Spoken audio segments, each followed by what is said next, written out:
Hello दोस्तों, कैसे हैं आप सब। उम्मीद है आप सब अच्छे होंगे। और इस चैनल पे आप लोग को आज पहली बार क्लास 10th का केमिस्ट्री का चैप्टर 1 एकदम बेसिक से स्टार्टिंग से आपको मिलने वाला है, जो आपको इतना आसान भाषा में समझाया जाएगा कि सीधा आपको दिमाग में जाएगा।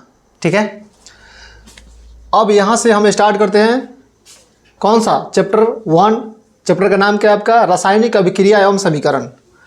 अब इसमें चैप्टर में आपको जो दो ठो यहाँ पे टॉपिक दिख रहा है, एक अभिक्रिया और एक समीकरण। इसी पर ही आपका चैप्टर कंप्लीट हो जाता है। तो सबसे पहले हम देखेंगे इसमें रासायनिक अभिक्रिया क्या होता है। अभिक्रिया को समझेंगे, फिर अभिक्रिया के प्रकार को समझेंगे। ऐसे कर करके हम एक चैप्टर कंप्लीट करने वाले हैं। तो आप देख लीजिए कि हम चैप्टर 1 पढ़ने वाले हैं। चैप्टर 1 में हमारा पहला टॉपिक क्या रहेगा? रासायनिक अभिक्रिया। क्या रहेगा? रासायनिक अभिक्रिया क्या है ये देखना है। अब पहले परिभाषा देख लेते हैं, उसके बाद हम आपको रिएक्शन इसमें का समझाते हैं। देखिए, अब रासायनिक अभिक्रिया क्या होता है, एक बार परिभाषा देख लीजिए। जब कोई पदार्थ अकेले ही या किसी अन्य पदार्थ से क्रिया करके भिन्न गुण वाले एक या एक से अधिक नए पदार्थ का निर्माण करते हैं, तब वह प्रक्रिया क्या कहलाती है? रासायनिक अभिक्रिया कहलाती है। यानी सीधा सीधा इसमें बात आपको बता रहा है कि कोई भी पदार्थ अकेले या किसी अन्य पदार्थ के साथ अभिक्रिया करके एक नए पदार्थ का निर्माण करती है, तब जाकर के क्या होता है? रासायनिक अभिक्रिया कहलाता है। अब यहाँ पे देखिए, जैसे मान लीजिए कि आपका यहाँ पे H2 है। क्या है? H2 है, दिख रहा है? ये क्या है आपका? H2 है। ये आपका अलग पदार्थ है, ठीक है। ये Cl2 आपका अलग पदार्थ है। अब ये दोनों रिएक्शन करेगा तो यहाँ पे आपका HCl बनाएगा, जो कि एक अम्ल होता है HCl, ठीक है। अब इसमें परिवर्तन होता है। अब यहाँ पे जो पदार्थ रहेगा, ये पदार्थ अलग रहेगा, ये पदार्थ अलग है। जब रिएक्शन करेगा तो एक नए गुण धर्म वाले पदार्थ को बनाएगा यहाँ पे। क्लियर? तो ये रिएक्शन जो करेगा तब इसका चेंजिंग यहाँ पे देखने को आपको मिलेगा। हो सकता है रंग में परिवर्तन हो जाए, हो सकता है स्वाद में परिवर्तन हो जाए, हो सकता है कुछ और परिवर्तन उसमें दिखाई दे आपको, लेकिन परिवर्तन जरूर दिखाई देगा आपको। तब जाके हम इसको क्या कहते हैं? रासायनिक अभिक्रिया कहते हैं। यानी जब भी दो पदार्थ मिलाएंगे तो तीसरा पदार्थ जो बनेगा हमारा क्या होगा? कुछ ना कुछ चेंज करके ही बनेगा वहाँ पे। तो उसी को हम क्या कहते हैं? रासायनिक अभिक्रिया कहते हैं। क्लियर? अब यहाँ पे इसका नाम क्या है? हाइड्रोजन है, इसका नाम क्लोरीन है, और यहाँ पे जो बना है आपका हाइड्रोजन क्लोराइड बोलते हैं। क्या बोलते हैं इसको? Hydrogen chloride. यानी इसको HCl जो होता है हाइड्रोजन क्लोराइड का सूत्र होता है, ठीक है। चलिए, आपको आसानी से समझ में आ गया होगा रासायनिक अभिक्रिया किसे कहते हैं। क्लियर? अब यहाँ से हम देखते हैं रासायनिक अभिक्रिया के प्रकार। ध्यान से देखिए, रासायनिक अभिक्रिया के प्रकार। अब यहाँ से जैसे हम रासायनिक अभिक्रिया के प्रकार को देखेंगे तो क्या होगा कि इसमें आपको एग्जाम्पल के साथ साथ पूरा कंसेप्ट आपको देखने को मिलेगा, ठीक है। एग्जाम्पल के साथ आपको देखने को मिलेगा। जैसे हम बता रहे हैं यहाँ पे, देखिए कि यहाँ पे पूरा आपको 12 इसमें रिएक्शन आपको दिया गया है, दिख रहा है? ऊपर आपका रासायनिक अभिक्रिया है, रासायनिक अभिक्रिया एवं उनके प्रकार दिख रहा है। टोटल 12 रिएक्शन, 12 अभिक्रिया आपको यहाँ पे देखने को मिल रहे हैं। देखिए, पहला आपका है संयोजन अभिक्रिया। अब संयोजन अभिक्रिया में क्या होता है कि दो परमाणु मिलते हैं और एक नए परमाणु को निर्माण करते हैं। संयोजन करना यानी जोड़ने का काम करेंगे, ठीक है।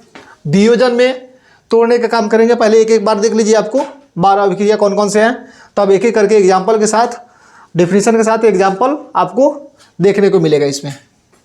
जैसा कि पहला आपका है संयोजन अभिक्रिया, ठीक है। 2 नंबर में वियोजन अभिक्रिया, 3 नंबर में विस्थापन अभिक्रिया, 4 नंबर में द्विविस्थापन अभिक्रिया, 5 नंबर में उदासीनीकरण अभिक्रिया, 6 में अवक्षेपण अभिक्रिया, 7 में आपका ऑक्सीकरण अभिक्रिया, 8 में आपका क्या है? अवकरण अभिक्रिया, 9 में ऊष्माक्षेपी अभिक्रिया, 10 में ऊष्माशोषी अभिक्रिया, 11 में रेडॉक्स अभिक्रिया और 12 में आपका वैद्युत अपघटन अभिक्रिया है। अब ये 12 अभिक्रिया आपको दिख रहा है, ये टोटल 12 आपको पढ़ना है। क्लियर? 12 अभिक्रिया आप पढ़िएगा। इसमें से आपको एग्जाम में लगभग 5 नंबर का क्वेश्चन आपसे पूछा जाएगा। ये 12 अभिक्रिया पढ़ लीजिएगा तो 5 नंबर आपका यहाँ से कंप्लीटली बनने वाला है, जो कि बोर्ड एग्जाम में, फाइनल एग्जाम में आपको देखने को मिलता है। हर साल मिलता है और इस साल भी आपको देखने को मिलेगा। चलिए, तो यहाँ से हम पहला अभिक्रिया स्टार्ट करते हैं डिफिनीशन प्लस एग्जाम्पल के साथ में। चलिए, आपको डिफिनीशन दिख रहा होगा, ये क्लास 10th के लिए ही है। चलिए, संयोजन अभिक्रिया क्या है? अब आपको संयोजन अभिक्रिया मैंने बताया था कि क्या होता है, इसमें दो परमाणु आपस में मिल करके एक नए परमाणु का निर्माण करेंगे। जैसे देखिए, जब किसी अभिक्रिया में दो या दो से अधिक अभिकारक, जैसे पहले आपको मैं बता दूं कि अभिकारक किसको कहते हैं, प्रतिफल किसको कहते हैं। क्लियर? कहे कि ये रिएक्शन में आपको बहुत ज़्यादा मायने रखता है। जैसे यहाँ पे एरो साइन आपको दिखाई दे रहा होगा, एरो साइन दिख रहा है। चलिए, अब एरो साइन दिख रहा है तो इधर वाले जो होते हैं ये दो आपका प्रोडक्ट ए और बी, ठीक है? क्या दिख रहा है? ए और बी। इधर जो बन के आएगा सी, यानी इन लोगों से एकदम भिन्न बन के आएगा, तो इसको हम कहते हैं अभिकारक। क्या कहते हैं? अभिकारक। और जब एरो साइन के बाद जो हम रिएक्शन करके लिखेंगे इसको बोलते हैं प्रतिफल। क्या बोलते हैं? प्रतिफल। क्लियर? ये आपको क्लियर हो गया होगा कि इधर अभिकारक होता है, इधर प्रतिफल होता है। ठीक है? देखिए, अब इसमें आपको दिख रहा है कि जब किसी अभिक्रिया में दो या दो से अधिक अभिकारक मिलकर एकल अभिकारक बनाते हैं। एकल अभिकारक करने का मतलब एक नए पदार्थ बनाते हैं, उसे संयोजन अभिक्रिया कहते हैं। ठीक है? डिफिनीशन है, आप अलग अलग डिफिनीशन भी पढ़े होंगे, किताब में अलग दिया होगा, लेकिन डिफिनीशन जो भी रहेगा आप अपने मन से भी बना सकते हैं उसको। ज़रूरी नहीं है कि मेरा लिखा हुआ या किताब का लिखा हुआ रट के आप एग्जाम में दीजिएगा, ऐसा कुछ नहीं है। आप अपने मन से याद कर लीजिएगा कि क्या होगा, दो या दो से अधिक पदार्थ मिलकर एक नए पदार्थ का निर्माण करेंगे, जिसका पहले वाले पदार्थ का गुणधर्म से नए वाले पदार्थ का गुणधर्म क्या होगा, बिल्कुल भिन्न होगा, यानी अलग होना चाहिए। ठीक है? जैसे ये आपको पता चल गया कि अभिकारक है और इधर प्रतिफल है। ठीक है? तो मैं यहाँ पे एक एग्जांपल लेके चलता हूँ आपके लिए। देखिए, अब मान लीजिए कि यहाँ पे हम ले लेते हैं कौन सा, C2 प्लस O2। अब ये रिएक्शन करके क्या बनाएंगे, ये अभी आपका अभिकारक है, इधर ये बनाएगा आपका, एक सेकेंड, C प्लस O2, तो ये बनाएगा आपका CO2। ठीक है? बनाया यहाँ पे, तो ये कार्बन है, ये आपका क्या है, ऑक्साइड है, तो क्या बनाया यहाँ पे, कार्बन डाइऑक्साइड बनाया। आपको यहाँ पे लिख लीजिए carbon dioxide, carbon dioxide.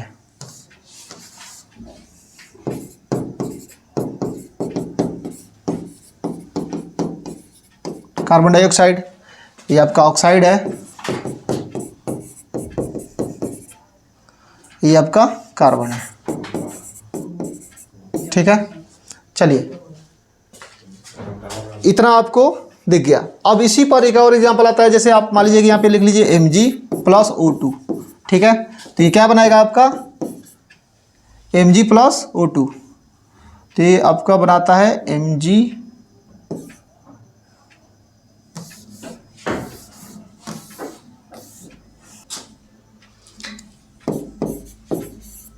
Plus O2। तो यहाँ पे देखिए आपका बनाएगा MgO। ठीक है? अब यहाँ पे देखिए कि आपका ऑक्सीजन कितना यहाँ पे 2 है। ठीक है?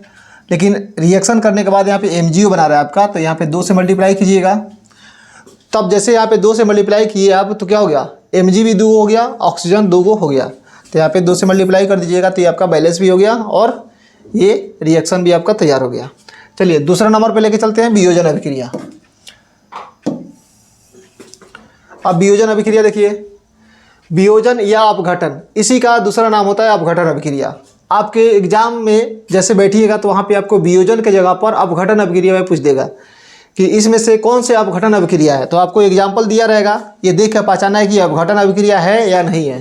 ठीक है, तो इस टाइप से एग्जाम्पल बहुत सारा दिया रहता है, आपको देख के पहचानना होता है। ये बस ये नाम याद रखिएगा, वियोजन या अपघटन एक ही होता है। ठीक है, वियोजन या अपघटन अभिक्रिया वह अभिक्रिया है जिसमें किसी यौगिक के बड़े अणु के टूटने से दो या दो से अधिक सरल यौगिक बनते हैं जिनके गुण मूल यौगिक के गुण से बिल्कुल भिन्न होते हैं। यानी जिनके गुण पहले वाले, जैसे ये तुम्हारा मूल गुण हो गया, क्या हो गया, मूल वाला यौगिक हो गया, ये बाद वाले यौगिक हुआ।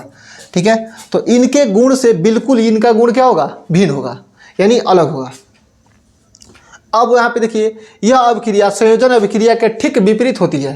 यानी आप इसको बोल सकते हैं कि संयोजन अभिक्रिया के उल्टा अभिक्रिया होता है, विपरीत होती है। यौगिक के वियोजन के फलस्वरूप बने नए पदार्थ या तत्व यौगिक हो सकते हैं।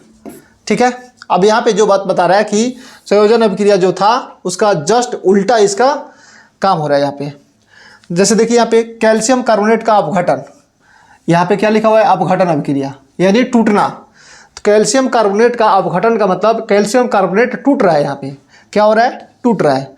अब टूटने के केस में आप देखिए, जैसे इसको तोड़ेंगे तो तोड़ने के बाद क्या क्या बन रहा है यहाँ पे वो देखना है आपको। जैसे अब यहाँ पे जो लिखा हुआ है पढ़ लीजिए एक बार, कैल्शियम कार्बोनेट को गर्म करने पर वह अपघटित होकर कैल्शियम ऑक्साइड और कार्बन डाइऑक्साइड देता है। जैसे हम क्या करेंगे, कैल्शियम कार्बोनेट को गर्म करेंगे। ठीक है, तो गर्म करने पे हमें दो चीज़ मिलेगा, एक मिलेगा आपको कौन सा, कैल्शियम ऑक्साइड, दूसरा कार्बन डाइऑक्साइड मिलेगा। जैसे अब यहाँ पे देखिए ये टूट रहा है, ये टूट रहा है, तो टूटने के बाद दो में बंट गया, एक बन गया आपका कैल्शियम ऑक्साइड, एक बन गया कार्बन डाइऑक्साइड। जैसे ये टूटा तो दो में बटा। तो ध्यान रखना है आपको, जहाँ पे जोड़ने का केस आएगा उस संयोजन अभिक्रिया कहलाएगा, और जहाँ पे टूटने का केस आएगा उसको क्या बोलेंगे, वियोजन अभिक्रिया बोलेंगे।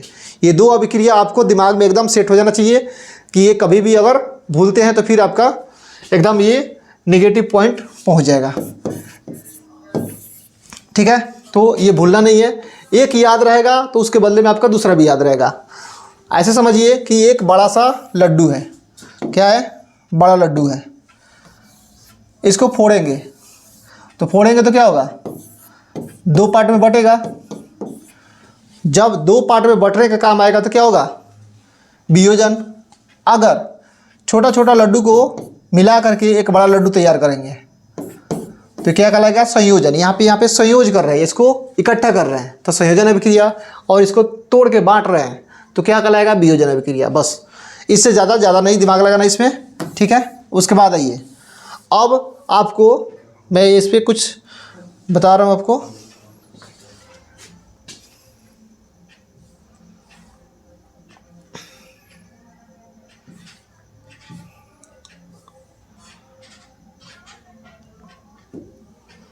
चलिए, अब उसके बाद आपको दूसरा अभिक्रिया देखना है, एकल विस्थापन अभिक्रिया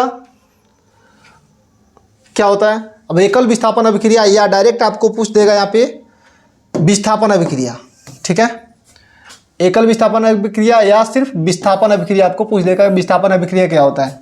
तो दोनों का डिफिनीशन सेम ही होना चाहिए, कहें कि एकल विस्थापन बोलिए चाहे सिर्फ विस्थापन बोलिए।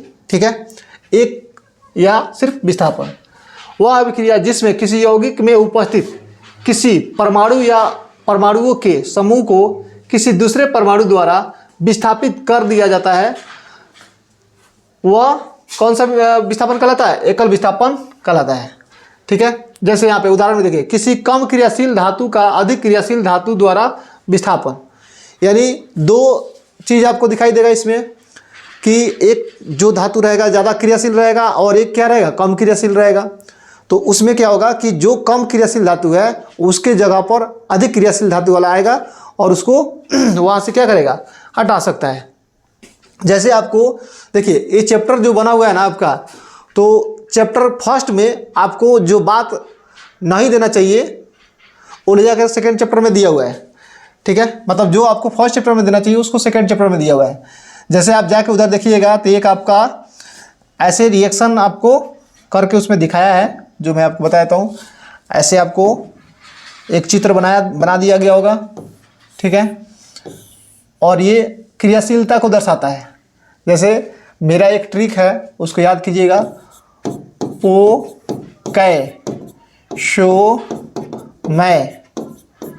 एल्युमिनियम जिंक लोहा टिन। एल्युमिनियम जिंक लोहा यानी फेरस, टिन, टिन का क्या होता है Sn, लोहा टिन। उसके बाद ले हाइड्रोजन तांबा पारा चांदी सोना, LED, ले हाइड्रोजन तांबा पारा चांदी सोना। तो तांबा का क्या होता है कॉपर, Cu, तांबा पारा Hg, चांदी सोना। उसके बाद Ag और सोना का Au, यानी ये लगातार ऐसे लिखा होगा आपको। तो पो से हो जाएगा पोटेशियम, Ca से कैल्शियम हो जाएगा आपका, ठीक है, पोटेशियम कैल्शियम, ये आपका होता है सोडियम Na। उसके बाद Mg से मैग्नीशियम, उसके बाद एल्यूमिनियम जिंक लोहा टिन ले हाइड्रोजन तांबा पारा चांदी सोना। तो इसमें आपको देख के ये पता चलता है कि कौन अधिक क्रियाशील धातु है, ठीक है। दूसरे चैप्टर में आप जाके देखिएगा तो उसमें बैठाएगा आपको, ठीक है। लेकिन इसको पहला चैप्टर में देना चाहिए, क्या कि यहाँ पे रिएक्शन हो रहा है तो यहाँ पे समझ में आएगा बच्चा को कि कौन क्रियाशील है अधिक और कौन कम है। क्लियर। तो आपको मैं यहाँ पे समझा देता हूँ। यहाँ पे क्रियाशीलता क्या होता है, इधर बढ़ता है, ऊपर की तरफ बढ़ता है, यानी जितना चौड़ा दिखाई देगा वहाँ पे क्रियाशील ज़्यादा आपको दिखाई देगा, ठीक है। ये नाम ऐसे पूरा लाइन से आएगा, ऐसे ही पोटैशियम ऐसे याद कीजिएगा, एल्युमिनियम जिंक लोहा टिन ले हाइड्रोजन तांबा पारा चांदी सोना, इस तरह से याद कीजिएगा तो आपको पूरा ऊपर से नीचे तक ढंग से याद हो जाएगा। चलिए, ये कंसेप्ट आपको क्लियर हो गया होगा। तो इसमें मैं यही बता रहा था कि एकल विस्थापन अभिक्रिया में क्या होता है कि जो अधिक क्रियाशील धातु होता है कम क्रियाशील धातु वालों को वहाँ से हटा देता है। क्लियर। देखिए अब जैसे यहाँ पे देखिए कि ये फेरस है, ठीक है। मैंने अभी बताया आपको जो फेरस है ये आपको कहाँ दिखाई देता है, ये निचला हिस्सा पे दिखाई देता है आपको, ठीक है। जैसे आप याद कीजिएगा पोटैशियम है तो पो से क्या होता है potassium calcium sodium magnesium aluminium zinc लोहा टिन।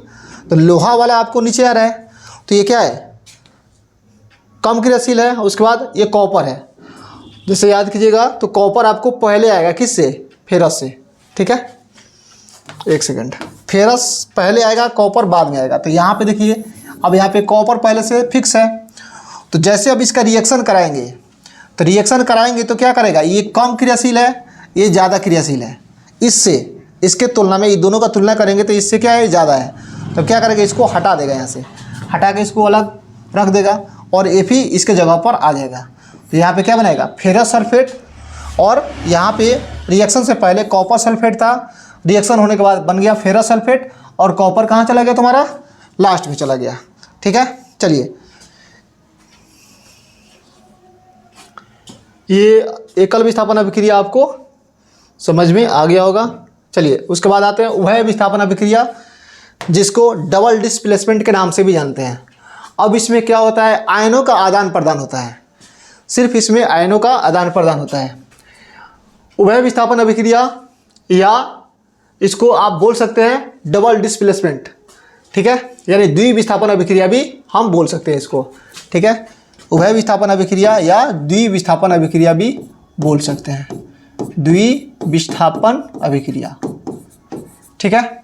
चलिए अब इसमें देखिए उभय विस्थापन अभिक्रिया में दो यौगिक अपने आयनों का विनिमय या आदान प्रदान करके दो नए यौगिक के निर्माण करते हैं।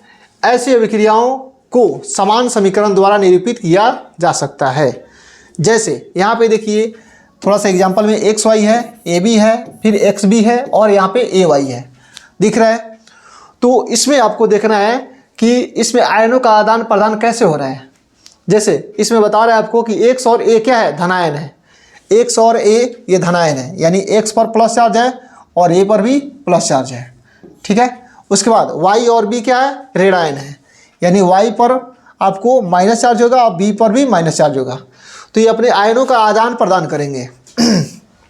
जैसे अब यहाँ पे X पॉजिटिव है और यहाँ पे B निगेटिव है, तो ये पॉजिटिव किसके साथ जाएगा निगेटिव के साथ, और ये निगेटिव पॉजिटिव के साथ।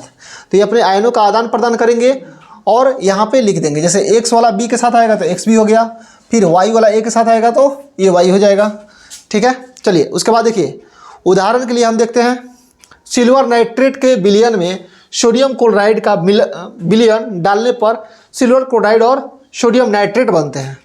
जैसे आपको नीचे एग्जाम्पल दिख रहा है, मैं थोड़ा सा इसको ऊपर कर देता हूँ ताकि फ्रेश आपको दिखाई दे। अब यहाँ पे देखिए आपको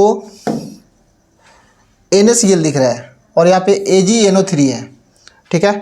ये सिल्वर नाइट्रेट का सूत्र है और ये आपका सोडियम क्लोराइड का सूत्र है, दिख रहा है। सोडियम क्लोराइड है, ये सिल्वर नाइट्रेट है। तो अब यहाँ पे आयनों का आदान प्रदान करना है। जैसे मैंने आपको बताया था कि यहाँ पे X क्या है, पॉजिटिव है, ठीक है। X पॉजिटिव है और A पॉजिटिव है, ठीक है। और यहाँ पे Y आपका निगेटिव है, ये निगेटिव है।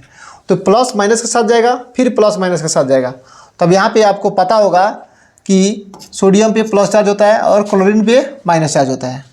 फिर यहाँ पे NO3 पर माइनस चार्ज होता है और Ag पर क्या होता है, प्लस चार्ज होता है। तब इसी तरह आप इसका आदान प्रदान कीजिए। तो देखिए अब सोडियम किसके साथ जाएगा, सोडियम आपका प्लस वाला है, ये माइनस वाला है। और यहाँ पे E प्लस माइनस इसके साथ जाएगा, E वाला इसके साथ जाएगा, ठीक है। यानी बाहर जो है बाहर वाला के साथ, अंदर वाला जो है अंदर वाला के साथ जाएगा। तो यहाँ पे आपको बनाएगा सोडियम नाइट्रेट। क्या बनाएगा, सोडियम नाइट्रेट बनाएगा। सोडियम नाइट्रेट का सूत्र आपको यहाँ पे दिख रहा है। उसके बाद अब यहाँ पे आपको बना देगा AgCl। AgCl क्या हो गया, सिल्वर क्लोराइड बनाएगा आपका। क्या बनाया, सिल्वर क्लोराइड, जो आपको नीचे यहाँ पे साइन लगा करके दिया गया है। यानी इस पर आयन दर्शाया गया है कि सोडियम पर एक प्लस है, क्लोरीन पर एक माइनस है, Ag पर एक प्लस है, NO3 पर एक माइनस है। फिर तो यही रिएक्शन करके यहाँ पे आपको बना दिया गया है, जिसमें आपका ये AgCl क्या होता है, सिल्वर क्लोराइड। सिल्वर क्लोराइड ये अवक्षेप बनाता है, जो आपको रिएक्शन के लास्ट में आपको अवक्षेप बनता है, जो एकदम जिसमें बनेगा उस पर नीचे आकर जम जाता है। चलिए, तो उभय विस्थापन अभिक्रिया आपका कंप्लीट होता है। तो आज आपको इतना ही अभिक्रिया देखना है। नेक्स्ट आपको सेकेंड पार्ट में जो अभिक्रिया इसमें बच रहा है, 12 अभिक्रिया हमको देखना है। तो टोटल 12 अभिक्रिया में आपका 4 अभिक्रिया हो गया, 8 अभिक्रिया जो बच रहा है इसके नेक्स्ट वीडियो में आपको देखने को मिलेगा। तो आज के लिए इतना ही। Thank you.